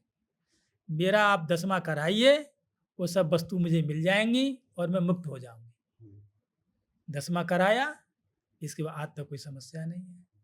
ये प्रत्यक्ष उन्होंने कहा। इसका मतलब 10वाँ 10वें दिन ही कराना, ये 9वाँ दिन भी कर दिया, तब भी कोई वस्तु उन तक मिलनी नहीं है। तो जब हमारा जो है ये मलिन षोडशी नहीं होगी, तो मध्यम का अधिकार नहीं, मध्यम का नहीं है तो फिर उत्तम का अधिकार नहीं, उत्तम का अधिकार नहीं तो एकोद्दिष्ट का अधिकार नहीं, एकोद्दिष्ट का अधिकार नहीं तो पार्वण का अधिकार नहीं, तो परंपरा नष्ट ही होती चली जाती। इस ढंग से जो है पितृदोष मतलब हुँ। लगते हैं। ऐसे ही अभी हमारी आपसे बात हो रही थी सुंदरकांड को लेकर, हाँ। ठीक है? तो एक तो तुलसीदास जी वाला सुंदरकांड है, एक वाल्मीकि जी वाला सुंदरकांड है। लोग आम तौर पे अपने घर में सुंदरकांड का पाठ करवाते हैं, तो तुलसीदास जी वाला सुंदरकांड वहाँ पे बोला जाता है। हुँ। ये र वाल्मीकि रामायण का सुंदरकांड, उसका पाठ कराना, उसके लाभ क्या होते हैं और क्या तरीका होता है? ये देखिए कि वो सुंदरकांड जैसा यथा नाम तथा हुँ। गुण। जिसका जैसा नाम है वैसा गुण है उसमें जो है। और लोग प्रश्न भी करते हैं हुँ। कि सुंदरकांड इसका नाम क्यों रखा? जबकि सबसे अधिक राक्षसों का वध तो इसी कांड में हुआ है। लंका दहन भी इसी कांड में हुआ। तो उसका काम लंका कांड होना हुँ। चाहिए था, सुंदरकांड क्यों हुआ? उसमें यही तर्क देते हैं, मैं कहता हूँ कि जो हनुमान जी हैं वो उनके परम भक्त हैं, भगवान राम के। तो जब हनुमान जी समुद्र का लंघन कर को चले तो उसी में सबसे पहले जामवंत ने उनको कहा है कि जामवंत के वचन सुनाए सुन मेरे हृदय अति भाई। तो ये जो जामवंत हैं वो ये समझिए कि जो है सबसे वृद्ध हैं वो, सबसे वृद्ध हैं। तो तुलसीदास जी अथवा ऋषि महर्षि जो है ये निर्देश देना चाह रहे हैं जहाँ वृद्ध की वाणी होगी वहाँ सब काम सुंदर ही सुंदर होने, असुंदर होने का मतलब ही नहीं है। जामवंत माने वृद्ध थे, जब उनकी उन्होंने वाणी उसमें लगी, वृद्ध की वाणी हुई, इसलिए उसका नाम सुंदर। और अन्य कांडों में कोई वृद्ध की वाणी नहीं है, इसलिए अन्य कांडों का नाम सुंदर कांड हुँ। नहीं है, हुँ। इसका सुंदर कांड नाम है। पुष्टि सी कैसे होती है? द्रौपदी जी ने जिद की भीम से कि मुझे पुष्प चाहिए। वो पुष्प मिलते हैं बद्रीनाथ से आगे, बहुत कठिन जगह है जहाँ राक्षसों का कब्जा है। तो हनुमान जी को ये लगा कि जो है ये भीम जा तो रहा है वहाँ, किंतु कहीं मारा ना जाए। वहाँ तो पुष्पों पर राक्षसों का पहरा है, तो उसको बुद्धिमानी की आवश्यकता, बुद्धिमत्ता की आवश्यकता है। तो वो रास्ते में लेट जाते हैं, कौन? हनुमान जी। और कहते हैं कि वो वृद्ध तो थे ही, तो उनको अपने ऐसे हटाने लगते हैं भीम, जैसा स्वभाव था उनका, नहीं हटे। फिर बोले भैया मैं वृद्ध हूँ, तो बोले पूँछ अलग हटा, वो लांग के चले, वो लांग के तो जाना सही नहीं है, भीम बोले चल पूँछ हटा दे। तो उन्होंने जो है पूँछ हटाने लगे भीम, वो भी नहीं हिली। तो बोले कोई ना कोई चक्कर ज़रूर है। बोले महाराज ये बताओ आप कौन हो? भीम जिसमें 10,000 हाथियों का बल है और पूँछ तक का जो एक बाल भी इधर से उधर नहीं कर पा रहे, पूँछ तो बात दूर रही। जब उसने कहा मैं तुम्हारा बड़ा भाई हनुमान हूँ, और देख जहाँ देवता हों अथवा अपने से बड़े हों, सबसे पहले तो नमस्कार करना चाहिए। तो ये मर्यादा शिष्टाचार रखा, कहा गलती हो गई, ये ध्यान रख। उन्होंने वहीं श्लोक बोला है, नहीं धर्म विज्ञाय वृद्धा ननुपसेव च वेदार्थो वेतुम शक्यम बृहस्पति समय रपी। हे भीम, जब तक तुम जो है वृद्धों की सेवा नहीं करोगे, वृद्धों की वाणी का आदर नहीं करोगे, जब तक आप जो है धर्म का रहस्य नहीं समझ सकते, वेदार्थो वेतुम शक्यम, बृहस्पति समय, बृहस्पति बृहस्पति के समान विद्वान क्यों ना आ जाए, वो भी धर्म के रहस्य को नहीं समझा सकते जब तक जो आप जो है वृद्धों का आदर नहीं करोगे। क्यों? अधर्मो यत धर्माख्यो धर्मस्या सब संहिता, कहीं अधर्म धर्म हो जाता है, धर्म भी अधर्म हो जाता है। जैसे कहूँ गऊ जा रही है और किसी ने ऋषि से पूछा कि इधर गऊ गई थी, डकैत भी आ रहे हैं, वो सामान लेके जा रहे हैं, तो ऋषि से पूछ रहे हैं। तो उन्होंने पता लग गया कि यदि मैं गऊ का पता बता दूंगा तो इसको मार देंगे। तो यहाँ सत्य बोलना जो अधर्म है, वहाँ सत्य बोलना धर्म नहीं है। अब उनसे कुछ ना कुछ उत्तर भी देना है उन्हें। तो बोले बताते नहीं बताते हो कि तुम्हें ऊपर पहुँचा दें। कसाई लोग बोले, बोले भैया मेरी गलती नहीं है। या या ब्रूते न पश्य, या पश्यति स न सा ब्रूते, या पश्यति न सा ब्रूते। जिसने देखा है ना वो बोल नहीं सकता। या ब्रूते न पश्यति, जो बोल सकता है उसने देखा नहीं। इति सत्यम महावाद तिष्ठम गम्यताम, तुम जहाँ चाहो वहाँ चले जाओ। आँखों ने देखा, आँख बोल नहीं सकती, जीभ बोल सकती, उसने देखा नहीं। ऐसा करके अपना गोल मोल उन्होंने उसका उत्तर दे दिया। तो वही कह रहे हैं कि जो है जब तक आप जो है वृद्धों की सेवा नहीं करोगे तो धर्म का जो रहस्य नहीं बता सकते हो। तो ध्यान रखना। तो सबके पीछे जो है वृद्धों का आशीर्वाद बहुत आवश्यक है, किंतु आज के युग में वृद्धों की बहुत अवहेलना है। ये नहीं कि पैसा पास में हो तो वृद्धों की सेवा हो जाए, यही भ्रांति ही है। भाव होंगे जब भी सेवा होगी। आप अनाथ आश्रम में जाइए, अधिकांश संपन्न लोग ही मिलेंगे वहाँ। और एक जगह बरेली में हमारे हैं, वो संबंधी लगते हैं, वो सुंदरकांड का पाठ बाल भी उसका करते हैं, तुलसी कृत का। वो कह रहे थे जहाँ सुंदरकांड का पाठ करना था, सब लोग बैठे थे। हमने कहा तुम्हारी माँ नहीं है? बोले माँ है। वो क्यों नहीं है? तो उसने उत्तर नहीं दिया बेटे ने। वो माता पिता की बहुत सेवा करते, वृद्ध की बहुत सेवा, उनका स्वभाव है। और वो उसमें पुलिस में है, जो जल विभाग की पुलिस होती है ना, उसमें है। वो बहुत धर्मात्मा, बहुत हंसमुख हैं। बोले बिना मैं उनके तो पाठ शुरू करूँगा नहीं। तो जो पाठ करा रहे थे बहुत संपन्न है, उनकी माता के पास पहुँचे। बोले माँ इतना भोजन है, इतना बड़ा फंक्शन है, सब लोग आए हो, तू वहाँ क्यों नहीं है? बोले कि नहीं आज मेरा भोजन मेरे बेटे के यहाँ नहीं होगा। क्यों नहीं होगा? कि मेरे 2 बेटे हैं, एक महीना का है, तो 1 महीने में 28 दिन हो अथवा 30 दिन हो तो कोई बात नहीं है। यदि ये महीना जुलाई की बात है, ये 31 तारीख का महीना है ये, तो 1 दिन जो है अधिक है महीना में, तो बात 30-30 दिन की हुई है। तो 1 दिन जो है भोजन मुझे मिलेगा नहीं, भूखा ही रहना पड़ेगा। जबकि सौयों व्यक्तियों का भोजन हो रहा है, सब कुछ है, किंतु एक माँ का जो भोजन है वो सुंदरकांड में नहीं मिल रहा। बोले मेरे आँखों में से आँसू निकलने लगे और मैं देखी कैसी संतान है।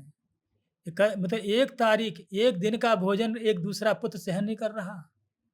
और कितने निर्दयी लोग हैं। बोले मैंने सुंदरकांड तो किया, ना उनके यहाँ भोजन किया और ना मैंने दक्षिणा ली। बोले तुम जैसा जो निकृष्ट निर्दयी संतान हो नहीं सकती। मैं कहकर चला आया। तो ये वृद्धों की बात है। इसलिए हमारे ऋषि महर्षियों ने ये कहा कि जब तक वृद्धों की सेवा नहीं होगी, जब तक कुछ हासिल होने वाला नहीं है। तो हमारे जो है हनुमान जी भीम को ये समझा रहे हैं कि तुम जो वृद्धों के द्वारा ही जो है आगे बढ़ सकते हो। यदि उसके बल का तुमको अहंकार आ गया तो फिर बात बनेगी नहीं। तो फिर वो गए और पुष्प लाए, द्रौपदी के लिए दिया है। तो उसमें हनुमान जी का वर्णन है। और हनुमान जी भगवान के परम भक्त हैं। जब जो है वो भगवान श्री राम जब आते हैं जो है अयोध्या में, तो कहते हैं जिसको जो मांगना है वो मांगो। सीता जी ने कहा सब बहुत परिश्रम किया, कुछ बांटो। तो सब हंसी खुशी लेके जा रहे हैं। तो सीता जी बोली आपने अपने बेटे को तो कुछ दिया ही नहीं। हनुमान जी को पुत्र मानती थी ना वो। बोले क्यों नहीं, वो जो है मांगूंगा मैं दूंगा, मांगे तो सही वो। तो फिर कहा कि बेटा हनुमान तू अपने स्वामी से कुछ क्यों नहीं मांगता। तो उन्होंने कहा भगवान श्री राम ने कि देख सीता जी, जानकी जी, कि एकैकस्योपकारस्य दास्याम ते कपे। इसका एक एक उपकार ऐसा है कि मैं एक जन्म का अनेकों जन्म में उसका और ऋण नहीं हो सकता। एक एक उपकार से भगवान ऋणो वयम, में इसका ऋणी हूँ। नरहा प्रत्युपकाराय आपस आदि पात्रताम। आज जो मेरे साथ उपकार किया है उसको मतलब निवृत्ति कुछ करूँगा, फिर मेरे साथ करेगा, फिर मैं इसके साथ करूँगा। तो मैं इसको जो है एक मुक्ति की संज्ञा देना चाहता हूँ, वो नहीं होगा। तो इसलिए मैं शांत हूँ, ये मांगेगा तो मैं दूंगा। तो हनुमान जी से कहा भाई कुछ कहो। तो फिर उन्होंने श्लोक बोला है कि देहे बुद्धिया तो दास हो हे भगवान। यदि देह है तो मैं आपका दास हूँ, तो क्या मांगूंगा, आपको स्वयं ध्यान रखना है। जीव भावे तुदंश कहा, यदि जीव हूँ तो आपका अंशी हूँ। मई वांसो जीव लोग जीव भूता सनातन। जीव हूँ तो मैं आपका अंश ही हूँ। वस्तु तस्तु तुम्हें भाम इति वे निश्चिता मति। यदि परमार्थ में जाएंगे, जो जीवात्मा और परमात्मा, परमात्मा जीवात्मा, तो आपसे भिन्न मैं हूँ कहाँ। तो किससे मांगू, कोई अपने से मांगता है क्या। ऐसे करके जो है, ऐसे जो हनुमान जी उनका चरित्र सुंदर कांड में है। और सुंदर कांड वाल्मीकि रामायण के सुंदर कांड उसका अधिकांश लोप हो गया है। वो बहुत गिने चुने संस्कृत विद्वान है, वहीं तक सीमित है।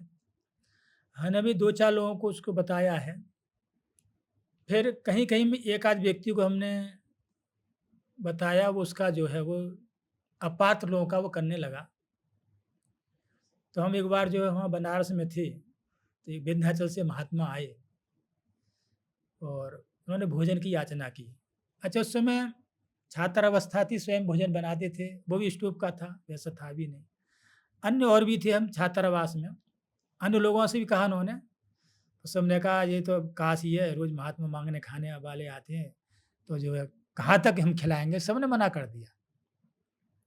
अंतिम वो हमारे पास आए, रात्रि के 9 बज रहे थे, रात्रि के। उन्होंने कहा एक बार तो हमारे मस्तिष्क में आई कि स्टोव पे सीमित लोग हैं, अब 3-4 लोगों कैसे बनेगा इस पे। फिर भी हमने कहा कि नहीं, मन में फिर आया कि आज बना के खिलाएँगे इनके लिए। 2-4 दिन लगातार आएँगे, कहेंगे हम छात्र हैं, अब आप और कहीं देख लीजिए। पर ऐसा नहीं, पहले 2 दिन 3 तो खिलाना ही चाहिए। भोजन बनाया, बढ़िया भोजन लगा। और वो हम जैसे रात्रि में जब विश्राम होते हैं, मैंने आप क्यों जाओगे, बस अज्ञात कुलशील से, आपका कुलशील अज्ञात है। वासुदेव ने नीति कहती है बास नहीं देना चाहिए, किंतु नहीं, ये नीति है। धर्मशास्त्र कहता है कि रात्रि में आए तो निवास कराए। क्या हानि कर लेगा हमारी, क्या ले जाओगे आप।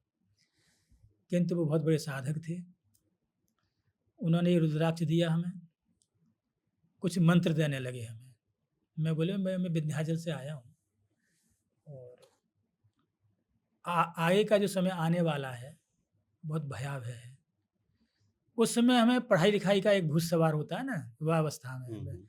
व्युत्पत्तिवाद पढ़ना है, बहुत कठिन ग्रंथ है। वो पढ़ रहे थे कि हमें तो वही सभा में जैसे विद्वान ने बोला वैसे बोलना था। तो मैंने देखी पहले तो जो दीक्षा जो होती है, यदि हमने हीन वर्ण से दीक्षा ली, हम ब्राह्मण हैं और हमें आपका जो है जाति का पता नहीं है, क्योंकि उसका एक नियम है, दीक्षा का एक नियम होता है ना कि जैसे लिखा हुआ है शास्त्रों में, जैसे कहोगे तो लोग दुनिया भरी कल्पना करने लगे, जैसे लिखा है, हमने लिखा है वेदों के, इसमें ऐसा लिखा है कि कोई हीन वर्ण से दीक्षा लेगा तो उसको नरक होगा। हो सकता है कि हमसे आपका हीन वर्ण हो, वैसे आप अतिथि हैं, आपकी सेवा करेंगे, सब कुछ करेंगे। वाक़ई जहाँ मंत्र की जहाँ बात है, तो वहाँ जो अपनी समान वर्ण वाले से ही रहेंगे। फिर उन्होंने कार्ड निकाल के दिया, तो उस पर उनका सब पता था। बोले, "आप ये बिल्कुल शंका मत करिए।" फिर उन्होंने जो है वो कुछ बताने लगे, तो मैं ज़्यादा ध्यान नहीं दे रहा था। फिर भी जैसे बोले, "आगे चल के बगलामुखी का लोग दुरुपयोग करेंगे। हो सकता है आप पे हो।" बोले, "हमारा ना किसी द्वेष ही नहीं है, हम पे कैसे हो जाएगा?" बोले, "नहीं, गृहस्थ आश्रम में आप जाओगे, कहीं नौकरी करोगे, इसमें शत्रु मित्र दोनों होंगे, उसमें कोई एकाध दुष्ट भी हो सकता है जो प्रयोग कर सकता है तुम पे।"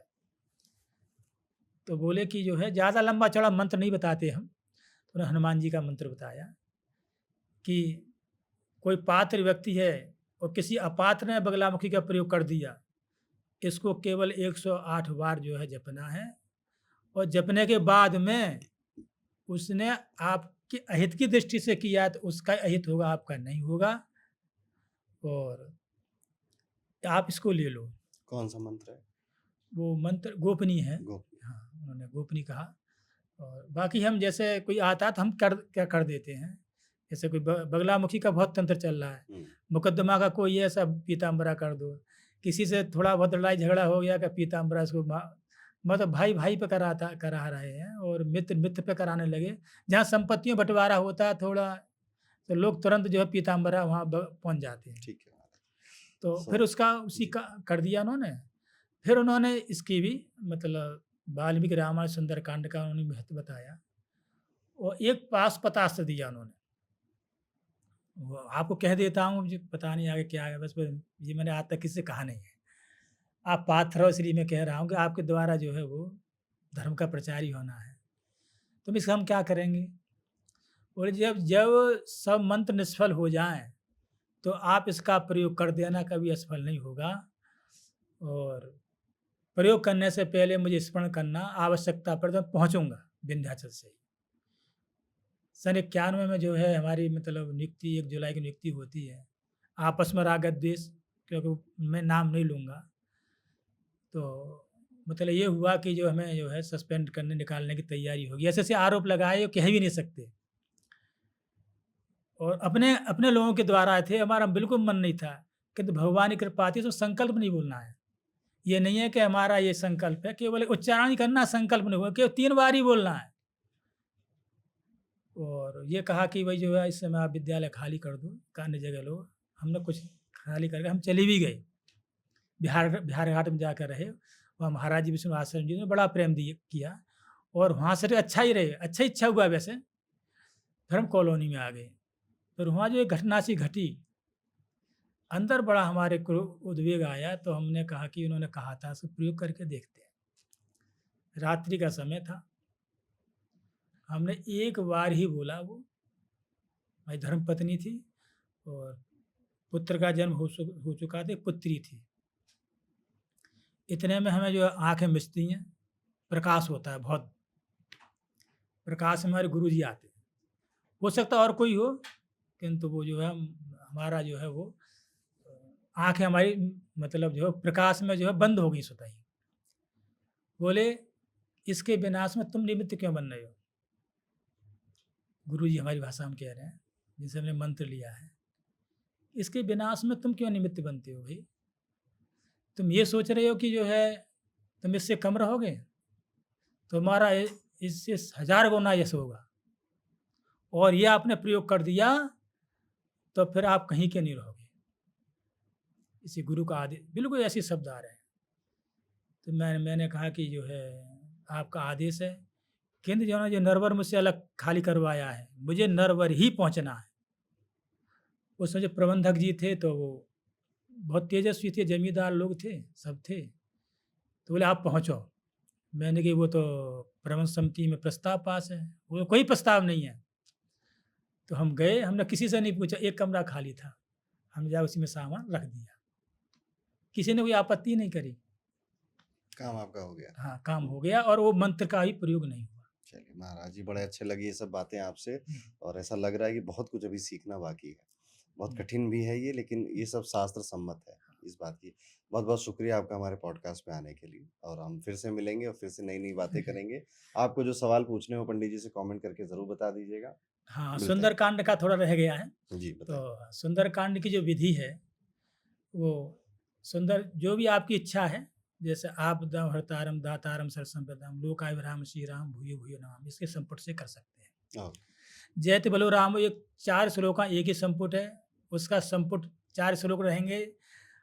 वो आदि अंत में लगाने पड़ेंगे, तो 8 श्लोक का एक पाठ एक श्लोक का पाठ माना जाएगा, वो बहुत कठिन हो जाता है। हुँ, तो जो इच्छा होती है वो होता है। इसमें केवल विधि का ध्यान देना है, वो विधि गोपनीय है और 2-4 जगह जैसे हमने कहा है उसका लोग दुरुपयोग करने लगे, तो हमको कीलित भी करना पड़ा। वो कीलित करने का विधान भी बता गए थे हमें। अच्छा। जैसे दुर्गा सप्तशती, अपात्र व्यक्ति किसी को हानि पहुँचाना चाहता है, हुँ, तो प्रत्येक दुर्गा सप्तशती का जो मंत्र आप कीलित कर सकते हो।